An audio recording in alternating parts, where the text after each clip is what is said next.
mendalon tata trapsilanira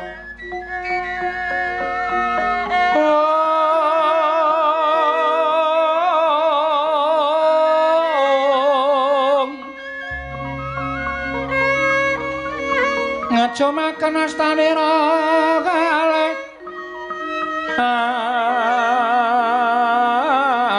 astanira kalih pisan yen ngandika magawe pranta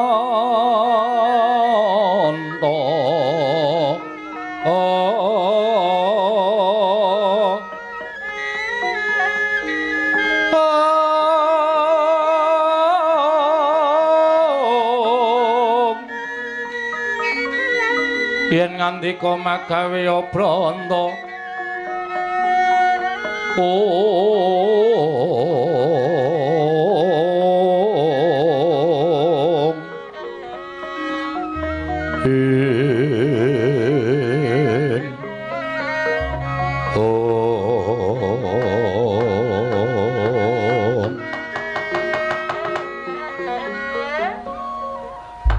Kakang Noto punapi Ndara dasih rantamaning manahipun ing rayipun Manikmaya jumbuh kanan menapa ing sampun aturaken. Dalah. Wah, cocok. Panjenengan paring dawuh bilih badhe wonten titah ing jagat ing badhe minggah wonten ing Kayuwangan. Ning niki napa mboten klentu. Ingkang minggah menika mboten pangling menika rak Panakawan titah nuwun sewu ingkang ngasor derajatipun namung Panakawan derajatipun namung titah sewantah namung kawula lah kok derajat minggah wonten ing Kayuwangan monggo tanpa tangliwara ingkang saderengipun Kakang Rada punapi nadyan mekaten Petruk lan Bagong menika atmajanipun Kakang Semar tumrap kula mboten dados menapa Kakang Resi Narada. Menika langkung prayogi. Kakang Rada katuran lenggah prayogi kula tak ndangu kalian Panakawan ingkang sowan. Nggih, adik kula semanggaken. Panakawan Petruk padha kanthi raharja sak praptanira Panakawan. Nun amit pasang Kalimantabe tinebene iki lho dene Demawaing Tawang-tawang. Nepatno ing tulamanu Sitpulun. Kepareng kula ngaturaken sembah sumengkeming pangabekti kula kunjuk. Ya Panakawan ndak tampa pangestuku tampanana. Kula pun dinggo jimat paribeh dayanana ing kasantosan. Truk. Sing nungkokke kowe berskap sapa ya? Bapak. Ikete Bapak. Aku tak bali nang omah ya, Truk. Ngopo? Ngajar Semar. Lho. Mergane iki jenenge ora adil. Munggah nang Kayangan kowe disandangi apik kaya ngono kok mbedak-bedake Semar aku blas ra tukokke apa-apa men disangoni trene Abang. Iki cetha nek Semar ketok nek arep ngasorke derajate anake sing ragil ning ngumbul-ngumbulke anake sing tengah. Lah kowe mau wingi dek dina Minggu kon teko none bapak ora teko. Lah ngapa? Do ukur seragam kok. Aku ro gareng wis ukur beskap, ikete ya wis ukur. Lah kowe kok ora teko? Semar-semari. Iki aku isin nek carane ngene iki ketok banget aku kere banget ya, Tru. Kowe ketoke duwe nganggo seragam beskap, tata kramane komplit. Aku celuk lambi mung nganggo kathok trene Abang. Wis ora apa-apa. Ora apa-apa iki tetep engko nek mulih Semar tak ajar. Lho. Aja ngono to, bapak iki bapakmu kok. Kowe iki ya arep digaweke iket, ning bakale ora cukup, kudu nganggo korden. Anggemu ndasku sak genthong ya. Kok dadak nganggo korden? Wong ukuran iket kok 86 ki sirah apa? Uteke gedhe. Panakawan Bagong. Wonten dawuh, panjenengan sinten? Lho. Ulun Bathara Guru. Lho, guru kok yaene muridé sapa? Sik, iki mula mau nek tak jak ning repat kepanasan tak asaku omong gong iki sowan dewa. Dewa iki beda karo menungsa. Dewa ki sing nitahke awake dhewe. Iki Sang Hyang Manikmaya. Wah, Mas Manik. Manikmaya. Mas Maya. Manikmaya komplit. Hei, Bagong aja sembrono. Iki apa iki truk sound system nang kene iki. Dengkul kita iya. Sekarang kayaknya kok padake sound system. Iki Bathara Narada, kami itu aning kayangan. Wo, sesepuh. Iya, aja sembrono, Bagong iki kayangan mengko ndak kualat ya. Engko ning nganti kowe iki tumindak sing ora prayoga ning kayangan, kayangan iki gone malati kabeh. Waduh. Tiwas aku mau nguyuh ning pelataran kono. Kowe kok ngonek abuh karemu lho, Gong. Asik lho. Kok malah asik ora. Kuwi sing kancam. Malah seneng ora. Kono kawan Bagong Padharjo sak praptaunira. Pangestunipun Iwang Pikulun Bathara Guru. Guru basa Jawa. Wilujeng nering sambikala bekti kula katur Sang Hyang Manik Maya. Maya. Iya ya Bagong ulun tampa. Pangestu ulun kebat kita tampani. Piye kuwi bahasane, Tru? Kok jarene Bathara Guru kok ulun? Ulun iki aku. Lho. Wis omong Semar urung kowe nek ganti ulun. Kusike to. Ulun ki aku. Heeh. Ah, kowe iki kita. Oh, berarti engko bancaan.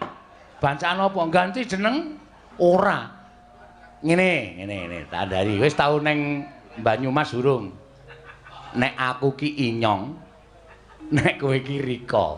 Oh iya, berarti basane Dewa iki padha karo Banyumas. Ora. Piye ya? Pangestu ulun tampanana Bagong. Inyong tampa. Ah ngandel ora. Goblok to ora. Rika, Rika. Kowe biasa wae basa menungsa lumrah. Pangestunipun Pukulun Bathara Manik Maya wilujeng bekti kula kunjuk. Iya Bagong ulun tampa. Oh, ulun tenan ta, Tru? Heeh. Pangestu ulun kita tampani. Sampun kita ulun tampa, Pukulun. Iya. Prayoga nunggon kita lungguh. Kita sampun boten kirang prayoga nggih kula lungguh wonten ngarsanipun ulun. Iya Bagong. Iya. Padha-padha. Aku malah wedi Gong ngejak kowe. Santai wae, Tru.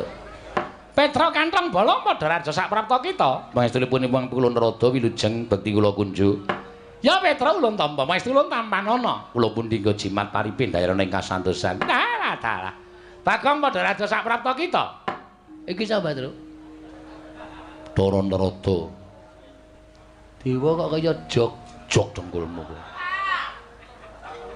Pangestunipun Pukulun Bathara Narada wilujeng bekti kula konjo Pukulun. Ayo ulun tampa, pangestu ulun tampanana. Ayo. Meriah pokoke.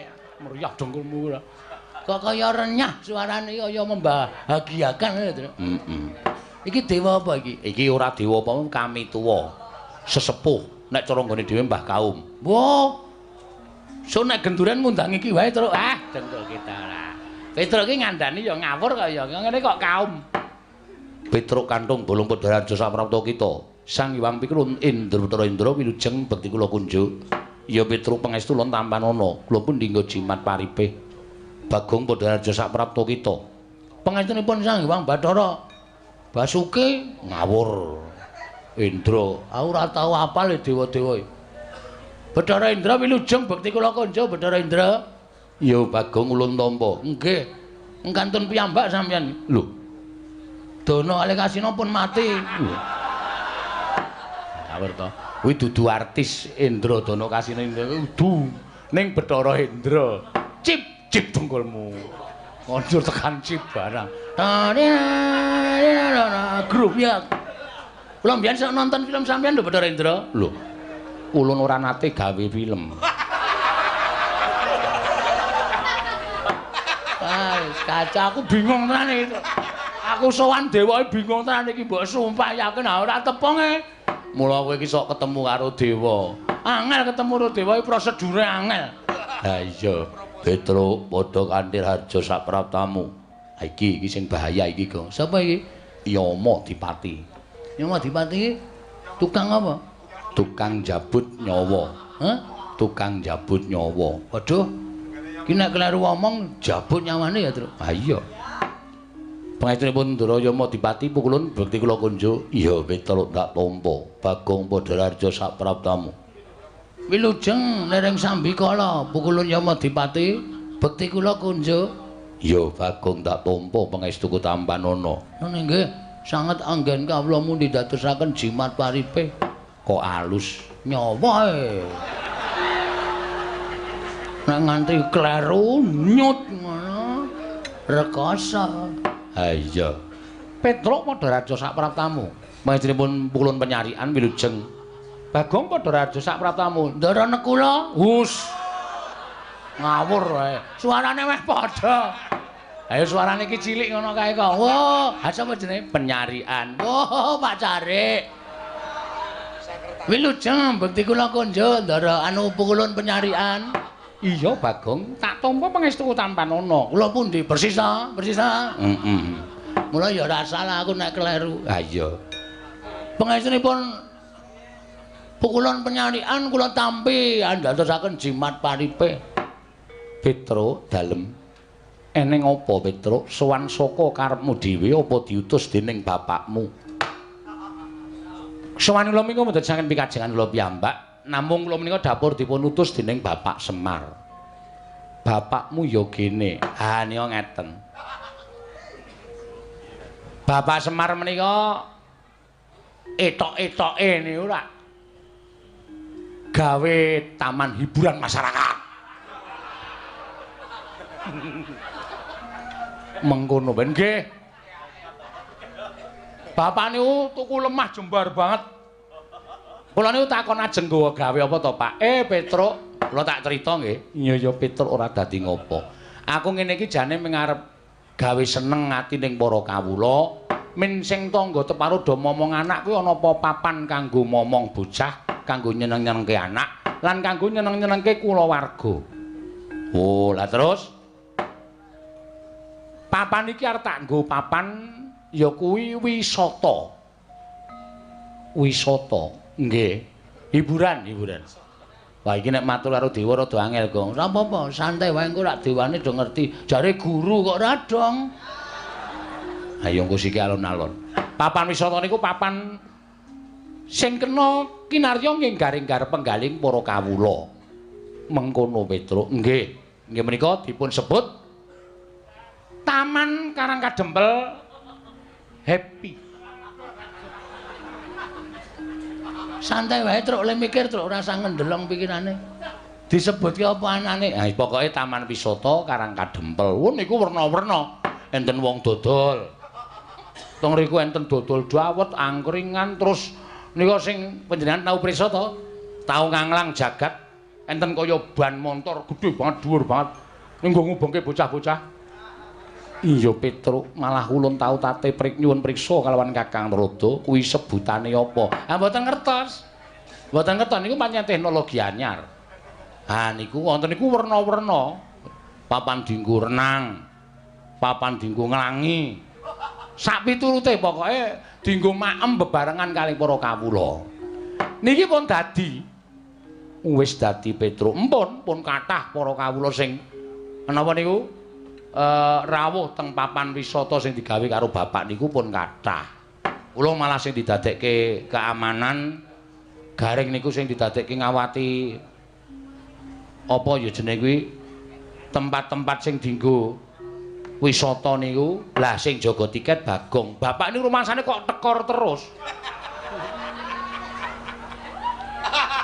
Monggo tikete niku payune akeh banget. Ning setorane dhuwit saka tiket niku kok mboten jumbuh karo cacahing tiket.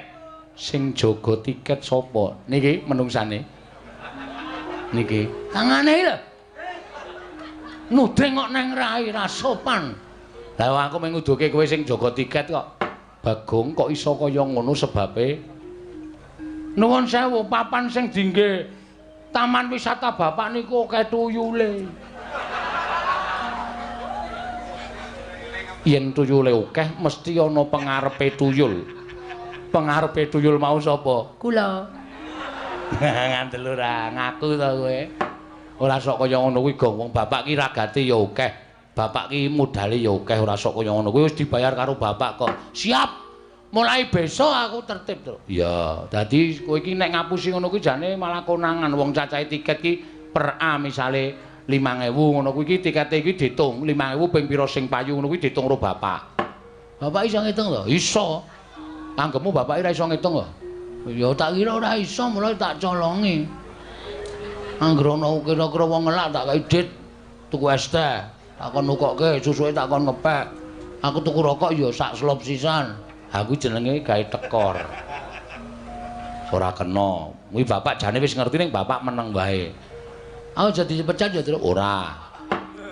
Lah terus wigatine sowan ning Kayewangan. Lah supaya nyukupi sarta nuwun sewu taman menika ketingal sae wilujeng niku tata carane wong Jawa sing dienggo karo bapak utawa teng Karang Kadempel niku mriki niku kudu diruwat kene ngendi taman wisatane bapak niku kudu diruwat kanthi carane tatane wong Jawa niku nanggap wayang monggo bapak niku nuwun sewu nek kon mayang apike ra jamak-jamak monggo bapak niku ming kon ngruwat. Lah bapak bingung lek ajeng nyuwun ngampil gamelan niku teng pundi. Tumuli piyambakipun nemut nek duwe adi inggih menika nuwun sewu Kadang Taruna Sang Hyang Manikmaya sing kagungan gangsa nami gangsa Kyai Lokananta. Jane nggih bapak niku pun kula pringgake wong bapak ile mayang rate apike gamelane wesi wae. Kok wong mayang lho karo anape kok gamelane dadak saka kayangan kok nek nganti penontone gelo. Ya ora, bapak iki ora ngerti nom-nomane bapak nek mayang apik lho. Bapakne wong mayang entekke sindene. Jian edan tenan kok.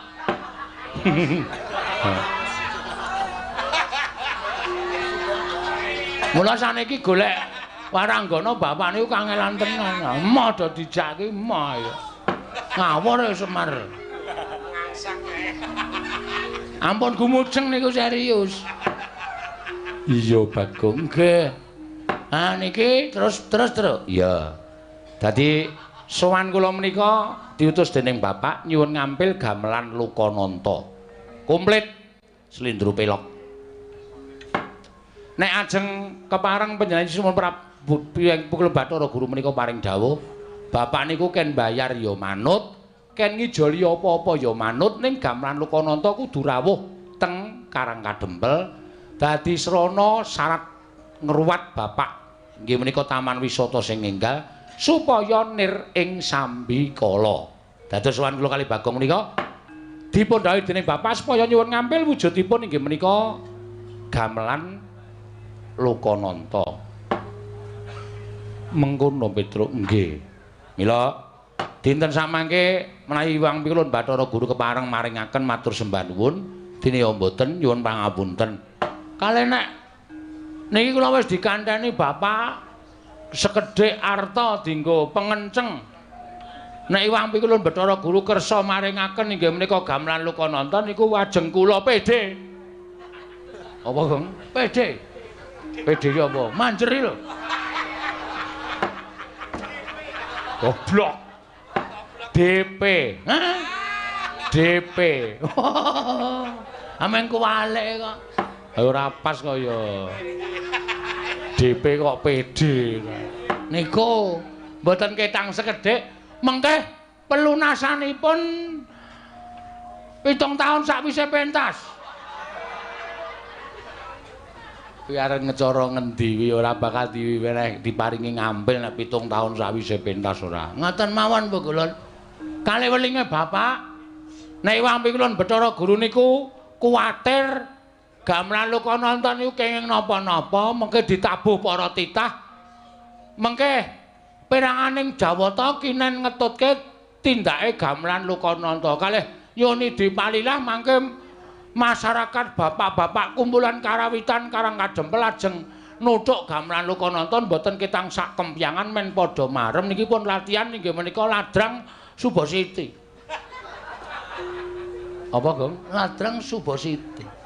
Subakastawa, Subasiti Kastawa. Jenenge digabung-gabung ora apik. Nek diparengke dene mboten nggih mboten napa-napa. Kakang Narada. Menawi kados pundi Kakang ketingalipun namung sepele ning tumrap kula kok dadi gawe. Ah, Di, nyuwun pangapunten. Kakang Semar menika Kakang Ismaya, menika kadang paduka werda. Mila menawi wonten bot repotipun Kakang Semar menika mesti pun Adi Prabu Banagara sampun ngantos panjenengan menika awal maringaken ngampil gamelan Lukananta badhe kaboyong wonten ing Karang Kadempel. Malah tumrap kula menika satunggiling pakurmatan tumrap ing Adi Pramesti Bathara Guru. Ing atasipun paduka menika kadang tinemu taruna nanging tasih dipun penggalih dening kadang timun werda inggih menika Kakang Ismaya. Leres ngendikanipun Bagong, menawi kuwatir wonten menapa-menapa tindake gamelan Lukananta menika dipun tutaken para Jawata. Indra ingkang kadhawan supados ketutaken sak kanca rawangipun para dewa ketutaken lampahing gamelan Lukananta. Waton sampun ngantos dados tutawi damel murkanipun Kakang Semar. Menawi ngantos paduka Adi Prabu Bathara Guru menika mboten maringaken gamelan Lukananta, mesti kemawon Petruk wangsul wadul kalian bapakipun. Nek nganti Petruk bali wadul karo Semar, dalah Semar ngamuk teng kayangan Warataya. Sapa sing arep wani karo Semar Badranaya? Saya nek pun ngubal-ubal pusakane wujud entut. Wah, menika wah bebayani.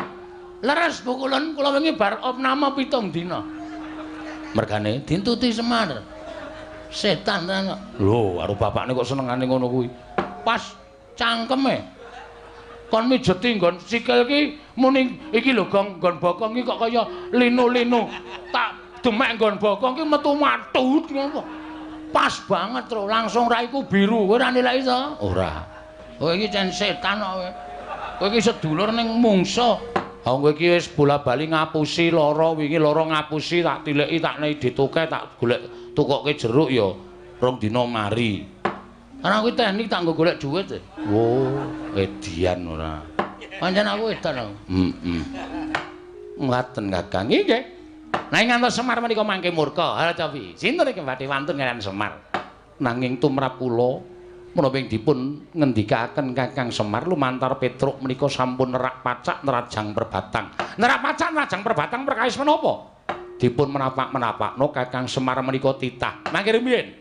Titah menika rak lairipun nanging batosipun Kakang Semar menika Jawata, Sang Hyang Bathara Ismaya. Nanging wiwit nalika semanten sampun mapan wonten ing jagat, sampun pinten-pinten abad laminipun.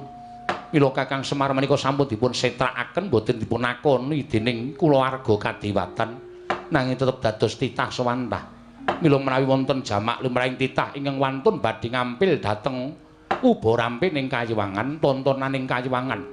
Tentu kemawon kula mboten maringaken. Lah nuwun sewu lho. Menawi paduka paring dawuh mboten maringaken menika mangke menawi Semar tumuli minggah wonten ing Kayangan malah mboten prayoga kedadosanipun. Langkung-langkung nek nganti anake Semar loro niki midhanget panjenengan mboten maringaken gamelan Lokananta badhe kaboyong wonten ing Karang Kadempel. Lha nek bocah loro niki nganti ngamuk sapa sing arep nandangi kridane wong loro niki? Ora taya kowe. Petruk niki anggap kaya ngeten niki ning Digdaya kliwat ukur. Luwe-luwe niki. Sing teng mburi kula sing mripate kaya ndok ceplokan iki. Niki nek wis muni nesu, sapa sing arep wani karo Bagong? Dalah. Lho niki napa? Ora edan ana dewa kok ditirokke iki nek ora Bagong ora lho. Inggih Kakang Rodo, nanging tetep badhe kula mboten nglilani menawi gamelan Lokananta kaboyong wonten ing jagat. Lah menawi ngaten monggo, monggo. Ning nuwun sewu, kula tunggak waru godhong dadap. Tegesipun menawi wonten menapa-menapa Narada ora melu-melu ora melu garap. Kula aturi ngraosaken piyambak. Kula semanggaaken. Mrika sampun kula aturaken lho. Tunggak waru godhong dadap, Narada ora melu-melu, ora melu garap. Nek ana moga-moganing titah kalih menika kula semanggaaken adhipun renggalang kridhanipun Petruk kaliyan pun Bagong. Haripun sampun dipun utus dening bapakipun pados nyuwun ngampil gamelan Lokananta di Kakang Narada kasinggihan mekaten. Petruk dalem mesti kemawon mesti wae Petruk wis midhanget. Nggih. Gamelan Lokananta kuwi tontonan ing kasuwargan. Oh nggih. Gamelan Lokananta kuwi wujude Ubarampe ning kasuwargan, Ubarampe ning Kayiwangan. Ora saben titah bisa nyuwun ngampil gamelan Lokananta. Nyuwun mampunten, Mbul. Ingin nyuwun ngampil menika sanes kula ning bapak. Sing nyuwun ngampil nika dudu Petruk ning bapak. Nadyan bapak kita kuwi titah. Nyuwun mapunten.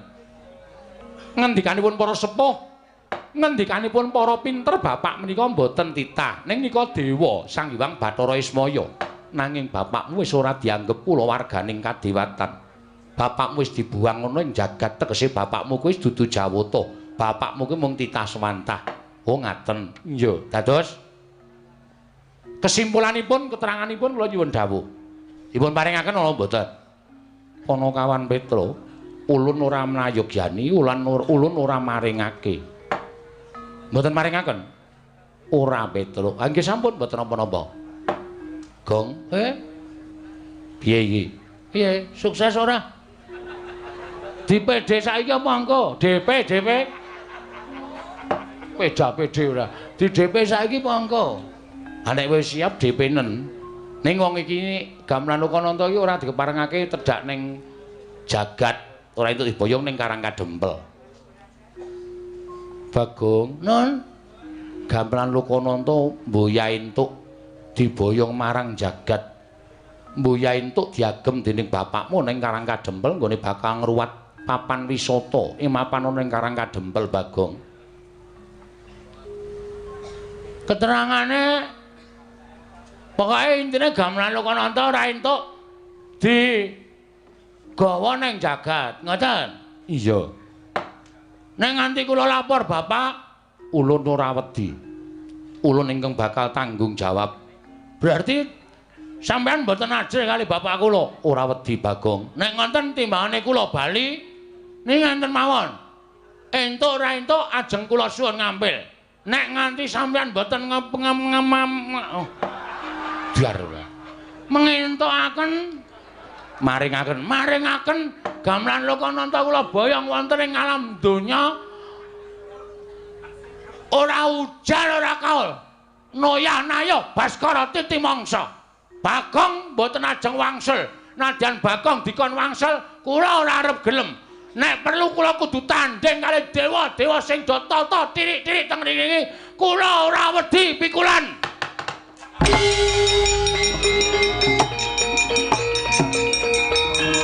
Minggir truk. Wedian saiki.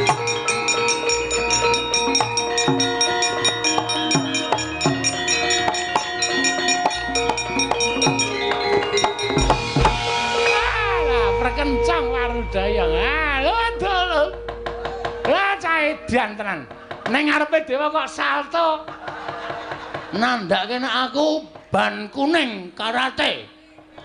Nyepelekke ora. Kanthi dasar apa sampean ora ngeparengake Gamelan Lokananta digawa ning jagat? Mongko sing nyilih Bapak Semar. Ora ngono kuwi pukulun. Bagong, ulun dewa, kita ora basa. Wis ora peduli. Tak basana nek mengargahi mangkele Bagong ora wedi aku. Yen kita wani karo dewa apa kita ora wedi cemplungake ning Kawah Candra Dimuka. Kulina aku nek dicemplungke jugangan wae. Kawah Candra Dimuka, Gong. Candra Dimuka napa? Neraka. Wit. Tenane to? Tenan. Kuwi papan diku nggodhog wong-wong sing salah-salah kuwi diobong ning kono. Ora wedi aku. Lho. Gong, ora edan, ora wedi. Aku kulino cedhak geni gedhe. Aku kulino ngobong bata. Ora wedi aku. Panas wis ora pempan karo aku. Yen ngono kita wani karo dewa, sing tak wedeni apa mau Bathara Guru? Memper kowe ora ndek murid wong watek-watek akemu kaya ngono. Arep nganggo jeneng Bathara Guru nek ora tumindak sing apik mung disuwuni ngambil iki kelange apa ta? Kelange ana apa ta? Ora kelong, mengko Gamelan Lokananta tak kondurke ning kayangan utuh sak kecere. Ora bakal ana sing cicir. Tabuhe ya utuh, ora bakal tak ganti. Nggo ngopo aku? Aku ya duwe gamelan Lokodrim. Kamu Lokodrim kok tok pamer-pamerke. Kowe lah piye kempule wae nek dituthuk iso kaya wong getah. He. Piye ra gleleng. Nang kempul tuthuk iso mubeng gayor. Kowe iki ngenani ndase sing kempul. Wong gamelan wesi dipamerke. Paman-panen to mboten. Nek mboten entuk, kula ora wedi lho. Kula nek ngamuk teng kayangan niku kulina. Pun paringke napa mboten pikulun. Tetep ora ulun paringake. Kepiye? Wah, Di, aku aturi anget lho, Di. Bagong sampun ngantos mengaten menika mbok sampun ngantos panjenengan menika damel kayangan menika geger. Nek kayangan geger mung diamuk Bagong rak saru dipun presani dening para titah wonten ing jagat. Kepiye? Balana pisan, Kas. Sampeyan muni piye? Bagong gamelan Lokananta ora tak paringake. Kula saking mriki mencolot mriku menggunakan kekuatan tendangan tanpa bayangan. Sampeyan kena mesti muntah getik. Ya, Tru? Mbuh. Antel. Dewa-dewa sing ngarep do ngadeg. Lho. Kowe kon tringgo kok malah ngadeg ora. Parang mboten Pukulun. Tetep ora ulun paringake. Kula hitunge 3 kejeping paningal. Nek Pukulun tetep mboten maringaken, mboten wonten wiyosing pangandika paduka Hyang Adi Pukulun. Maringaken gamelan Lokananta dhateng Bapak Semar kula boyong wonten ing Karangkadempel. Nyuwun pangapunten nek kepeksa Bagong mboten gadhahi tata krama wonten ing kayangan Bathara Indra.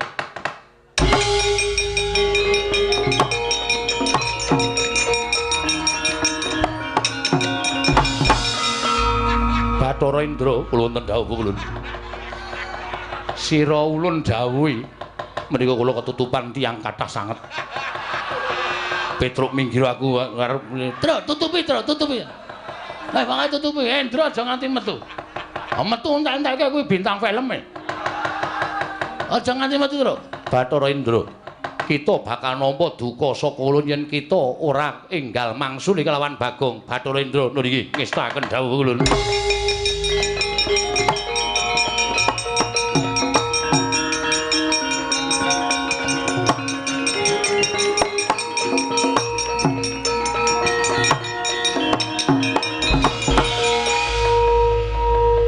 Sawai ulun Bathara Indra weluh edianan ulun putra nomor 4 Iwang Pikulun Manikmaya Atmaja ingkang angka catur. Anake Bathara Guru ki pira? Akeh Bagong. Sapa wae sik mbarep sapa sik? Ulun dhewe mboya apal. Aku dene apal kowe anake Bathara Guru nomor 4 kok karo mbarepe kok ora apal. Ulun ora ngerti. Iki piye kok malah do cacah jiwa iki piye iki? Wong arep tantang-tantangan kok malah takon mbarepe sapa ragile sapa mbarepe sapa ya wis mbarepe wis nyambut gawe ragile urung nyambut gawe ngono wae sampung. Bagong kok dituruti ora. Ngopo sampean? Ulun ora nrimakake. Ora nrimakake perkara apa? Perkara kita nggone swani kalian panjenenganing Hyang Pikulun Bathara Guru. Bagong bali apa ora? Ora. Kita bali ning jagat apa ora? Taunana windanana nek gamelan Lokananta ora mudhun ana ing ngalam donya ning Karangkadempel aku ora arep tekan ndi-ndi. Tegese kita wani kalian panjenengan ulun. Apamu sing tak wedeni? Ayo metu ning repat kepanasan tak bondo tanganmu tak rangket sikilmu. Tak lebokake ning kawah Candra Dimuka. Oke, dikira aku wedi kok karo kowe. Apa dikira aku wedi karo kowe, Truk? Bathara Indra tandangi, aku sing nandangi Bathara Guru. Ya, manut wae.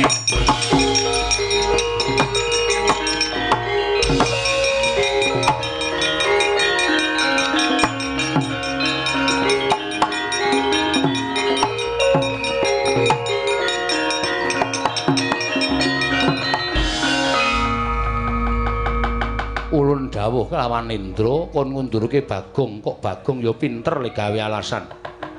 Isih tetep neng kene. Wah, cah pinter ya, cah cerdas e. Ayo, arep ngopo saiki? Tak jagani nang kene Pukul. Sampeyan iki dewa wis malak lho. Kancane tangane loro kok sampeyan papat dhewe. Dobel ya sampeyan. Senengane dobel ya.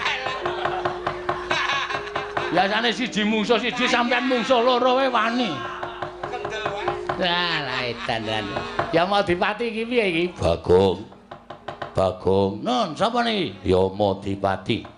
Dewa tukang jabut nyawa. Sampeyan rasa melu-melu.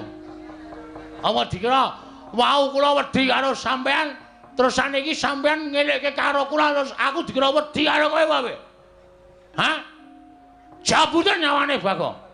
Nek pancen iso jabut nyawane Bagong, pancen kowe dhewe opong-pengan. Mulya wae.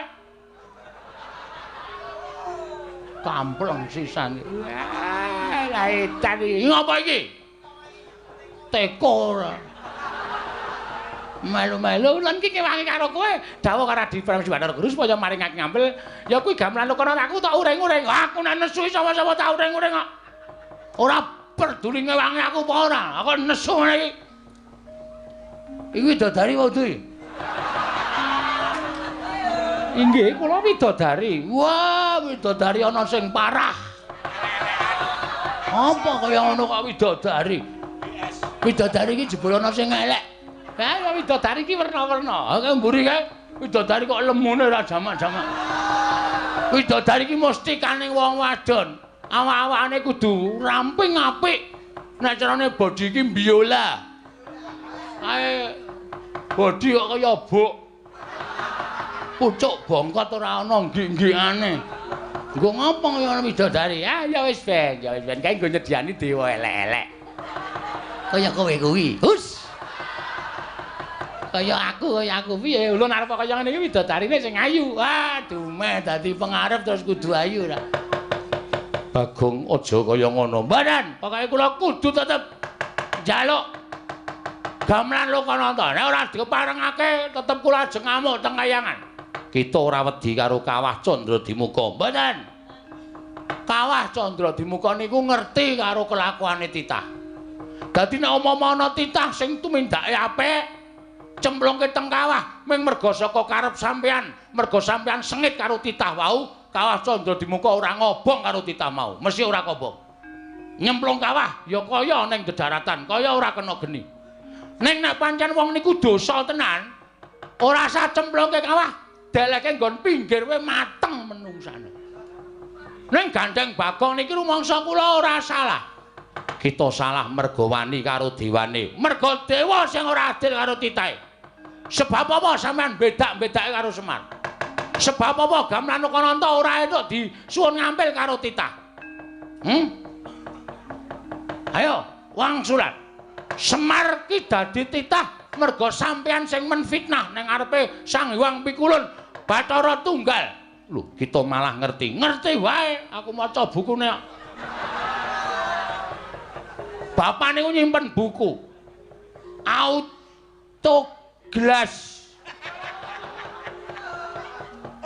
Autobiografi Semar Badranaya. Saka sejarah pertama niku sampean laire ndok, ngono ta? Ngerti ora? Sampean niku sing ragil dhewe dumadi saka kuningane ndok. Padha kali kula. Kula niki ya dumadi saka kuningan. Mula dados kuningane Semar. Ya jijiki sayuran. Wong arek ting Cirebon sak penake dhewe. Ayo. Putihane dadi Semar, kulite dadi Tommy. Tokok. Tommy joget. Kulite dadi Togok. Telu-telune anake Sang Hyang Bathara Tunggal. Merga nalika semana Sang Hyang Tejamaya karo Ismaya nedeng gladen peperangan, terus sampean wadul karo bapak sampean. Sang Hyang Bathara Tunggal, Kakang Tejamaya karo Kakang Ismaya do gelut kepengin dadi dewaning para dewa. Sang Hyang Tunggal duka. Eyang Sang Hyang Bathara Tunggal. Kita kok nyebut eyang. Lho, aku anake Semar. Semar anake Bathara Tunggal. Bathara Tunggal ki Mbah Kakung. Dadi aku iso nyejarahke, kula iso nyejarahke. Sang Hyang Tunggal murka. Kok dadi kaya ngono pakartine Tejamaya karo Ismaya. Diperpeki wong loro niku, Semar kalih Togok. Ning jaman semana jenenge Tebok Maya karo Ismaya. Iya.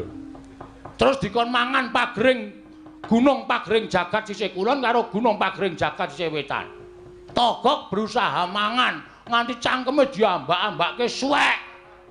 Semar niku duwe ego partikel, gunung diserot, mula wetenge kebuak prongkalan niku. nek arep nggo uruk mang bedel wetenge Semar. Terus do didukke nang kayangan. Kowe leha-leha dadi dewaning para dewa. Semar ngrekoso ning jagat ning kepengin nyuwun ngampil gamelan. Ora entuk iki terus saiki keadilanmu menyang endi Pukulun? Keadilanmu menyang endi? Sampeyan ora tresna karo sedulur, sampeyan ora tresna karo sedulur sing mangsia-sia urip ning jagat. Ming disili gamelane kok ora entuk. Wong kok le malak men kowe. Ya Madipati, ajar kowe. Ayo. Macem-macem aku dong tutuk le koja. Inggih. Ngono. Lho, ya Madipati. Aduh Pukulun kula malah tratapan. Kowe jajal njabut nyawaku. Aku isih urip kok jabut untumu modar. Ompong kabeh kowe. Oh. Ya ngati-ati lho ya Madipati, ngati-ati. Sembrono tenan. Kok tekan semono kamu ngitung kowe. Nek Semar karo Tejamaya anu Siwata Gog gelem dadi dewa, kowe kapan dadi dewa? Ora kelakon kowe. Ora kelakon ana Sang Hyang anu Manik Maya, catur bojo. Nilakanca. Ora ngajar to karo dewa kok ngunekke sak pinake dhewe. Sang Hyang Purwacarita, Purwareja, Purwakerta. Ora ana. Mangsane ora. Ning kok saiki bareng dadi dewa sombongmu minta ampun. Kemewat kaya wong regem jimat. Awa dikira titah kaya Bagong iki rawani gawe kisra kayangan. Tak enteni telung kedheping paningal kowe ra menehke gamelan Lokananta, aku ngising sanggon-gon.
Tobat.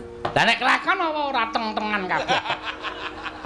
Lah menika lho kula ngajaripun kalian Bagong menika. Wong dugal kewarisan sak kepenake dhewe. Ning tumrap kula suarane Bagong menika dadi wakiling para kawula ingkang mapan wonten ing Janaloka. Lah ya kuwi. Lah di guru menika ya dipun suwun pados maringaken gamelan Lokananta iki ora kersa iki lho malah. Tumrap kula ingkang nyumet dhateng kamontraning kayawangan ndadosaken geger menika paduka Dipramesti Bathara Guru piyambak. Kakang Rada, menawi panjenengan sampun paring dawuh tunggak waru godhong dadap mboten melu-melu lan mboten melu nggarap. Ala becik bener lumput bejo cilaka bungah susah. Kula ingkang nanggel. Nggih, ngaten kula semanggaken. Yama Dipati wonten dawuh. Aja wedi kangelan lan aja samar kelawan apa ingkang katindakake dening Kakang Ismaya. Bagong lawan Petruk dirangket. Sawise dirangket pasrahna lan panjenengan ulun dhewe ingkang bakal nyemplungake nang kawah Candra Dimuka. Nun ngestakaken dawuh. Nyuwun pamit madal pasilan sing ati-ati aja kaya bocah cilik. Kakang Rada, prapi sampun paripurna pasewakan penyarian kula wonten timbalan Pukulun. Budalna ingkang padha seba ingsun kundur ngedaton. Kula nuwun ngestaken dawuh. Nyun pamit madal paselan sing ati-ati aja kaya bocah cilik. Penyarian. Purna gatining pananggilan. Sang Hyang Pikulun, Sang Hyang Bathara Guru, sigra mandhap saking sila kandha waru binangun. Katampi gambaran Bungkul Kencana. Kayap sanggaring para widodara widodari, para Jawata, Hapsara, Hapsari. Nalika semanten tindaknya Sang Hyang Manikmaya, lamun katinun saking Mandrawa, kaya tansah sesanti kamulyane.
Keperanggul mung kowe ngayuda kepapak bawatnya bentar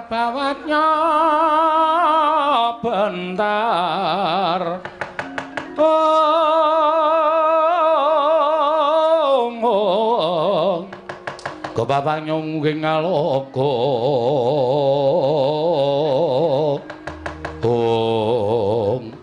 Petruk kantong bolong pukulun Sang Hyang Bathara Indra kowe titah ingkang nyula wetha wani nantang karo Bathara Dewa wani gawe geger kayangan Suralaya apa wis serep nyawamu nyun pangapunten tinimbangane kula wangsul didukani kalih bapak namung kepengin nyuwun ngambil gamelan Lukananta ewa dene para dewa kok mboten maringaken lah niki kula sing ngrumpang ngrasake nek para dewa niku mboten adil pun kula sejarahke Bagong wis nyejarahke Atagong dumadine bapak dumadine Siwa Teja Mantri dumadosipun pukulun Sang Hyang Manikmaya tak kira mboten luput napa sing kula aturake pikulun Sang Hyang Bathara Guru ning tetep mboten maringaken wujuding gamelan Lukananta nyuwun pangapunten arepa Petruk niku persasat mangke remuk disawurke putung dibandemke teng kayangan ning bapak ajeng kula labuhi pati yen ngono enteng karo patimu mboten enteng sebab napa pati urip niku sing gawe sing kuwasa mapano tak bondo tak krincung sikil lebokke ning kawah Candra Dimuka carane sapi mang jagariyen pukulun nek kula wis ora iso obah ora iso ngrawat mang bondo tangan kula mang krincung sikil lho kene marganing patimu nuwun sewu nek kula wantun kali sampeyan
Pandhita kang kinarya wangsit pindha kombang ngajaping tawang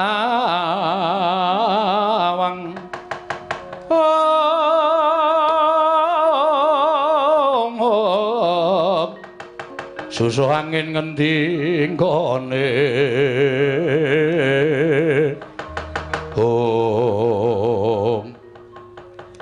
Kakang Bathara Indra Yayi Bathara Brahma ora usah dadak nganggo petungan yen dipetung anake Semar kuwi ya tanpa beda para Jawata mula ora aneh yen to kekuatane ngedapi-dapi mula tak suwun Kakang Bathara Indra nggunakno daya kekuatan utawa pusaka supaya enggal rampung nggone ngendharat kelawan Panakawan Bagong lan Petruk tibanana pusaka kadewatan Slendra Bawana Yayi yen pancen kaya ngono kang dadi ngendi atur ing sadi kelawan pun Kakang Petruk lan Bagong bakal tak tegani tak tibani pusaka ora lumpuh Petruk lawan Bagong meguru karo anake Semar mangsa baranga Kakang Bathara Indra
mati aku kaya kena jemparing dadaku kok kekuatanku ilang kabeh ya kok aku iso omong ngene iki ning ngobahke jenthik wae ra iso aku ya ae semuk dadi lemes kabeh ngene iki kowe nggo obat kuat ora nggowo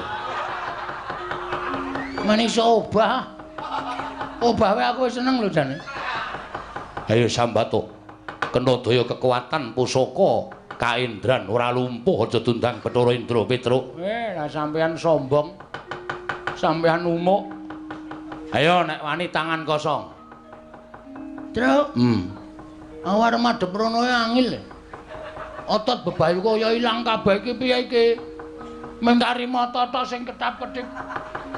Wah cilaka ya aku ya ngono iki. Wah wis mati iki cecok cemplungke kawah Candra Dimuka. Ora sawedi karo mati le. Nek perlu awak dhewe mbelani bapak tekaning pati, awak dhewe nyemplung kawah. Nek pancen awak dhewe engko petungane karo sing gawe urip ki ora salah.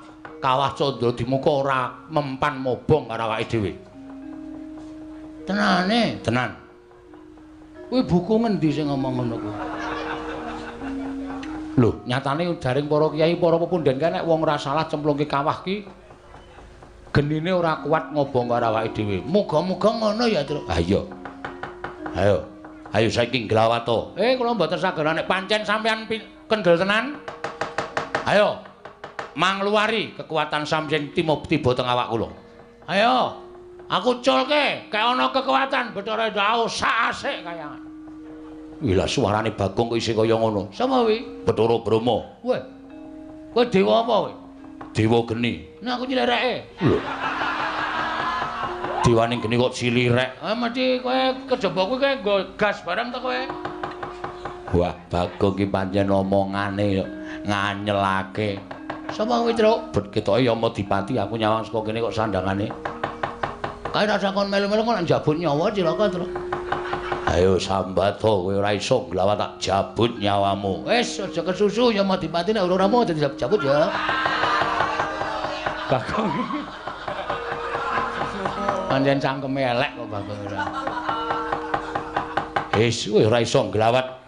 Tak bondo tamlak krincung sikilmu. Kowe tak bondo tak aturake wang pikulun Bathara Guru nampa pidana Petruk. Pun kula saniki wis ora iso apa-apa. Mang napake ora apa-apa. Truk. Kirim SMS karo Semar. Lho. Tanganku ora iso obah lho kok. HP iki ning sak ning ora iso obah. Nek iso aku kirim SMS karo bapak, Pak, aku tulungono bapakmu sing munggah kayangan ngamuk. Piye ya carane iki? Ha wis sakdi pasrah wae iki ora iso piye-piye iki. Wah cilaka tenan iki. Mati tenan awake dhewe, Truk. Ora usah nangis, ora usah nangis. Ora usah nangis dasmu. Anakku cilik-cilik. Anakku sing cilik dhewe iki lucu, Truk. Iki aku ngerti kaya ngene iki aku ora melu. Gong. Belani bapak iki diantepi rasa gembeng. Oh, cah jiri ora. Ora bojomu ora ya isih to ora ya dopeni bojomu to. Gareng urip, Petruk. Lah ngopo? Ora ngerti to. Gareng ki seneng karo bojoku. Oh, berarti lek nangis ki wis melang nek bojomu dipek gareng. Ora apa-apa men gareng men kecingkrangan uripe. Nguripi bojo siji wae rekoso kok arep bojone loro aneh-aneh ora. Wis diantepi atine. Oke. Semangat. Semangat. Mati ra apa-apa. Wah ya aja. Mati ora apa-apa. Ora apa-apa diantepi wae. Yai Bathara Brahma Yai Bathara Yamadipati. Petruk dibondo tangane Bagong, bondo tangane aturke Sang Hyang Jagat Grinata. Yo ngestake dawuh Kakang Bathara Indra.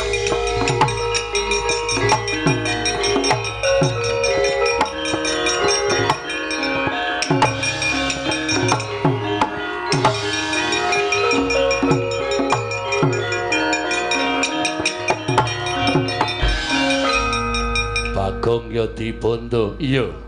Dibondo digawa ning ngarepe Sang Hyang Bathara Guru. Wah, mati dening aku ayo nglelengo saiki.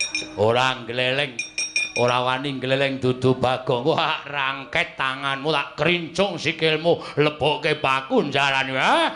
Ora. Ngandel ora. Modar kowe. Arep aku wis ngene iki ora iso mbales apa? Kapokmu kapan? Wong aku bar mangan pongge pirang-pirang. Ora setup ngono. Waduh. Mulek-mulek lah. Buyer. Oh, lantute kok turun bapakne. Ayo, kapokmu kapan kowe? Waduh. Dirangket wis ora wae. Kowe wae sing ngrangket Bathara Indra. Kon ngrangket Bagong kok ora gelem. Kok kaya tembakan lho. Ah, iki istimewa aku nang kene iki. Iki termasuk pusakaku e. Ngampet ambegan Bagong diboyong ngarepe Wangtrun Bathara Guru.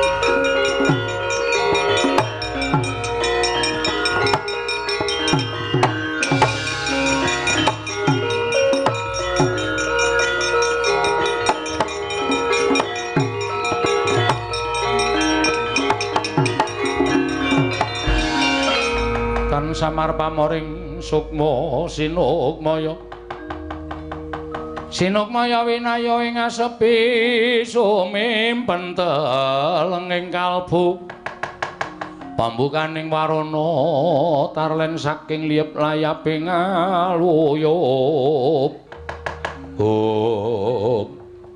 Panakawan Petruk lan Bagong wis dibondo tangane dikerincung sikile ora iso nglawat. Ayo saiki mara gage Sumbara iki oleh-olehane yen to titah bakal wani marang kadewatan. Wis kok iki dian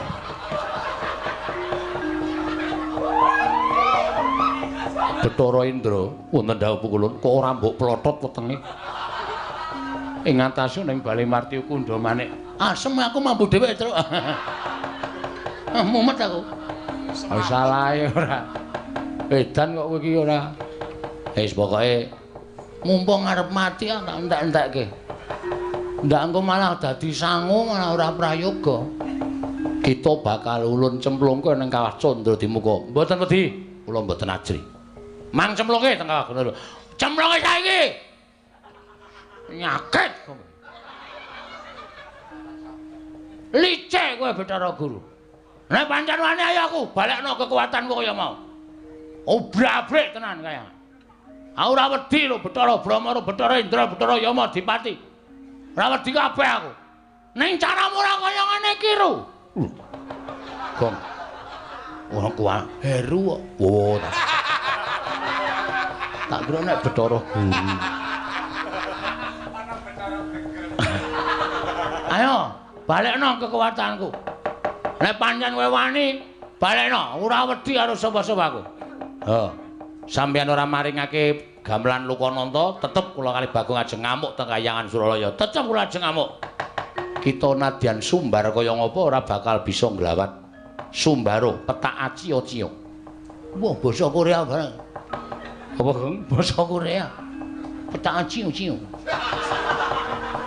Iki basa sastra Jawa iki bidalang biyen iki sok muni sumbaro petak aci-aci ngono kae. Petak aci-aci. Ciak bulu cuek-cuek ciak. Nedyan. Bathara Indra kula wonten paring adhawuh. Aja nganti digawe macak. Kowe terus arep dipacak ora. Iki basa Jawa iki. Panakawan sak karone iki cemplungna ning Kawah Candra Dimuka. Terus wis to meneng. Santai. Santai piye? Mati tenan iki, Truk. Pokoke pasrah, ikhlas karo pasrah. Oh, alah. Ora mulih tenan iki aku, Truk. Wis ora ketemu karo sayangku. Waduh. Sapa? Bebek. Waduh. Bojomu bebek. Bebek senengmu. Bebek kok. Bebek. Oh, ayo. Bathara Indra cemplungna ning Kawah Candra Dimuka niki ngestakaken dawuh. Nanging pukulun ora usah dadak sira wani tambuk perkara iki ulun ingkang bakal nanggung perkarane mati dening aku Panakawan Petruk.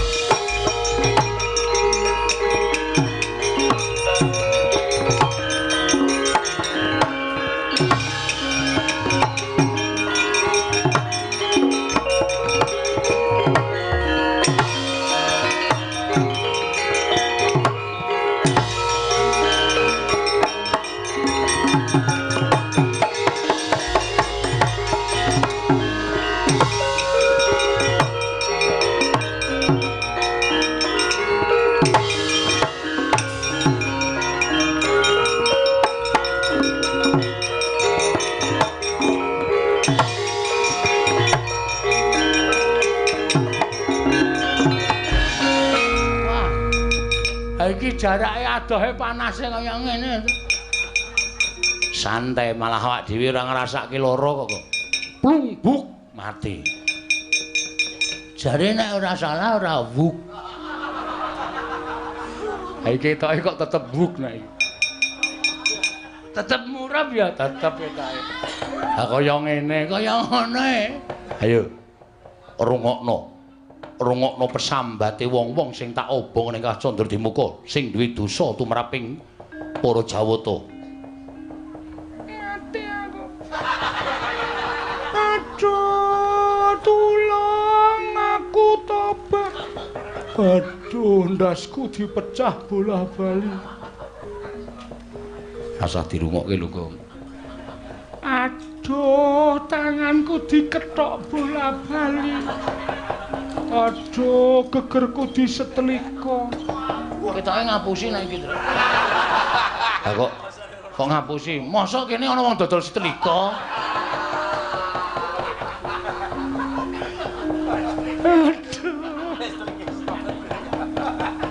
Aduh. Nggon aku ditombak dadaku. Aduh.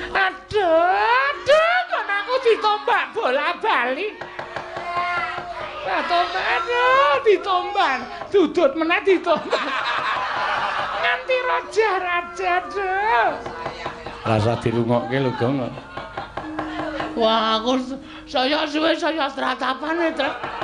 Kuwi mbok cangkeme do kon meneng, Tru. Aku iki sukma sing dipala sing diajar kok kon meneng piye ora? Mati dening aku. Polo kan Petruk cemplung ning kawah Candra Dimuka. Petruk sik mawon. Iya, kowe sik ya, Tru. Kowe iya ngopo? Bakal ya wong loro kok aku sik. Aku kan delok lemu ngolet-ngolet e. Ngolet-ngolet kena geni modar ora mati dening aku.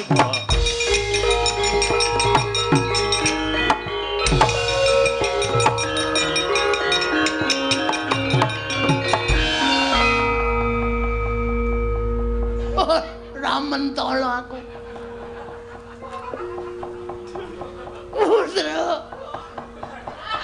Petruk.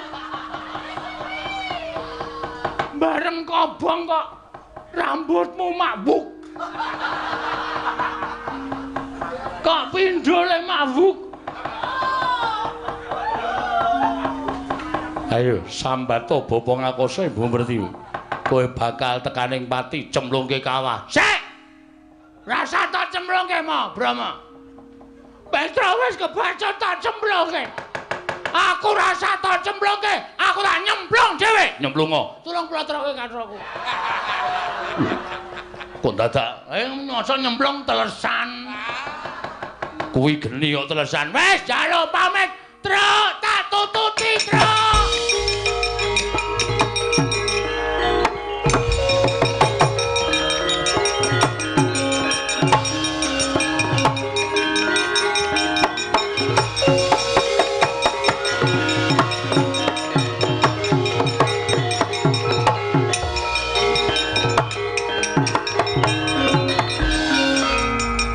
Mubal genining Candra Dimuka cinempul ngan Kelurah Petruk lan Kelurah Bagong. Eling-eling titah ingkang boten ate klepetan dedosan nadyan keladuk wani kurang geduga. Gejol kumarucul parandene damel suka sangganing para ingkang sami wuninga. Dadya kanugrahan tumraping Kelurah Petruk miwah Kelurah Bagong. Tanggap Sang Hyang Jatimurti wis ngawuningani Kelurah Petruk lan Kelurah Bagong manjing telenging Candra Dimuka. Mulat Sang Hyang ngasih pranaya Sang Hyang Bathara Wenang sigra niyup saking dirgantara manjing kawah Candra Dimuka.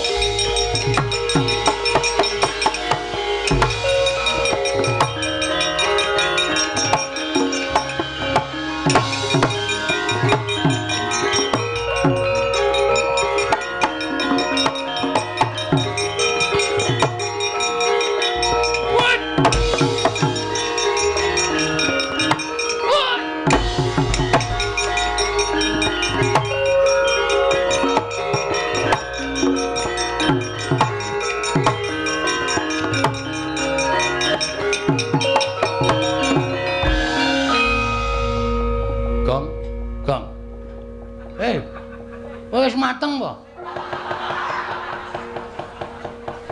Ora kok. Kok awake dhewe kok ora iso ngrasake panas to iki, Gong? Padahal kiwa tengen geni kaya ngene, Truk. Heeh. Teng jlerit ora karo-karuan teng brengok. Nyawa disiksa pirang-pirang. Tanganmu iso obah ora, Le? Iso. Coba ngadeg kok. Wah, gene kok iso ngadeg. Malah waras e. Ha iya. Wah, ayo ngendi-endi geni. Ayo iki sing jeneng Kawah Candra Dimuka. Wis diantruk. Kan ana wong dikethoki late bola-bali ka, Cuk. Kae wong gaweane goroh. Ngapusi. Berarti aku sok ngono kae ya, Cuk. Aku sok goroh ra. Medeni tenan. Kae wong kok sirahe dipalu. Pecah.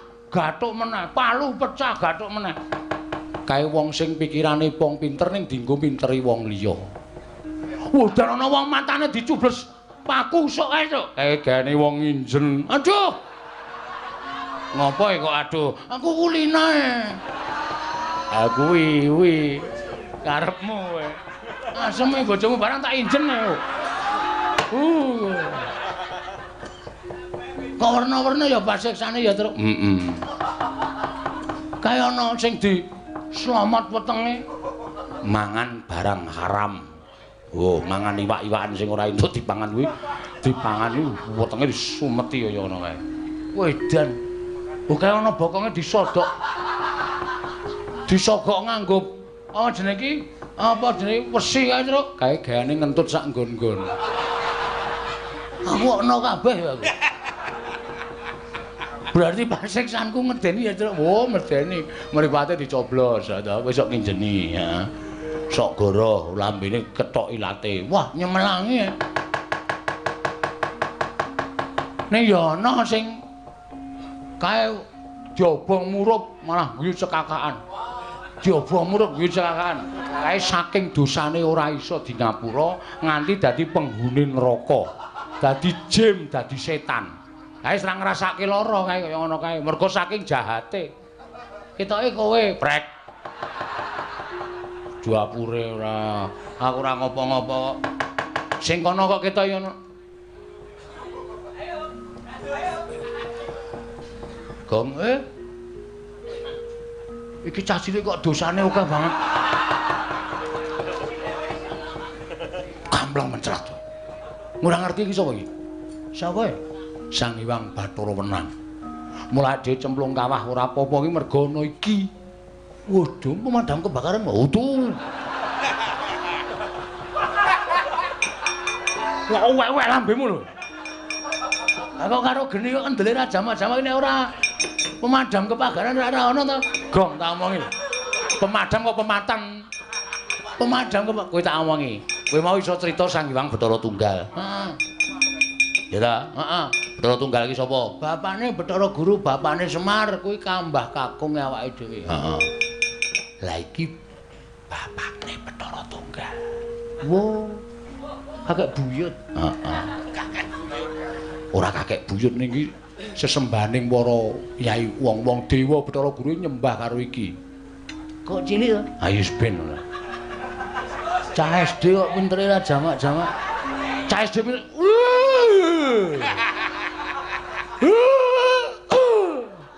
Ngapa ya, Truk? Jengkel karo aku. Kowe meneng rasah cerewet, aku tak matur. Oke, wong nyambung rebut tak sikut cangkemmu kowe. Meneng. Ya. Radong meneng ndak engko adikku kualat. Ya.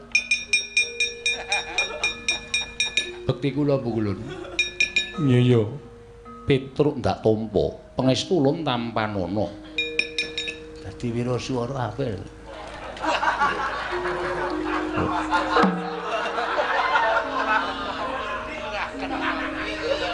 Cilik kok suarane gandem. Dadi MC wae, Truk. Nen bermersu. Ana kowe lunga ana kok cedhak sing dikethok ilate ke. Gah. Ngono ilatku malu dikethok. Ah kowe iki cerewet kok nang ngene. Meneng sih to? Bekti kula pukulun. Iya. Wah, iya.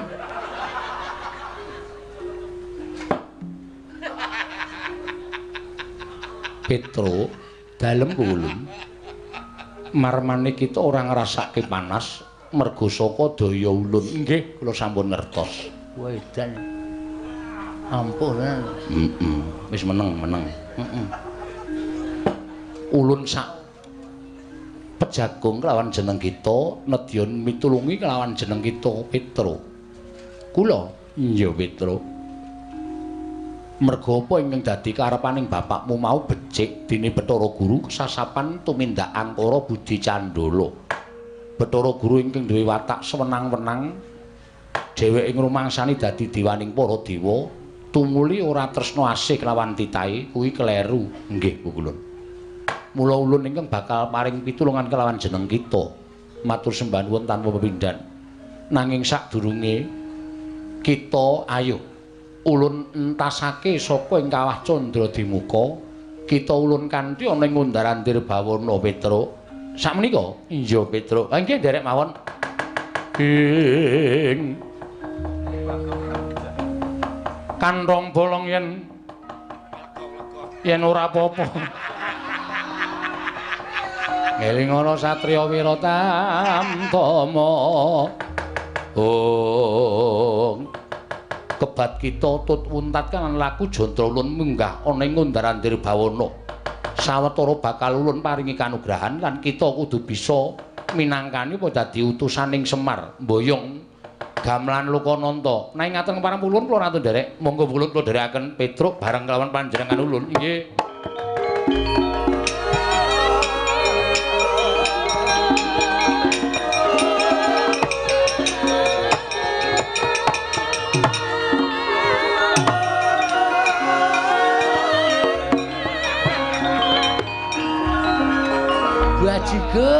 Bajigur.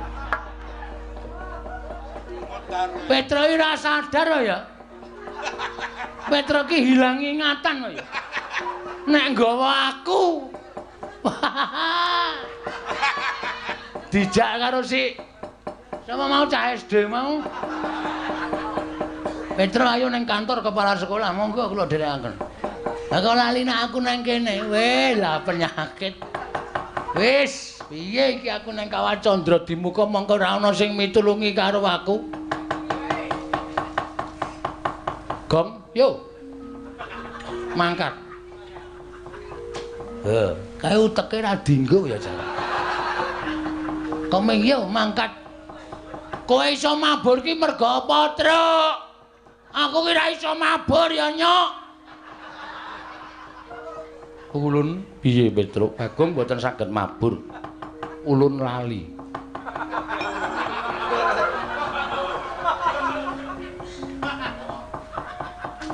Kae ngopo cacile kok ngambung bathuk barang.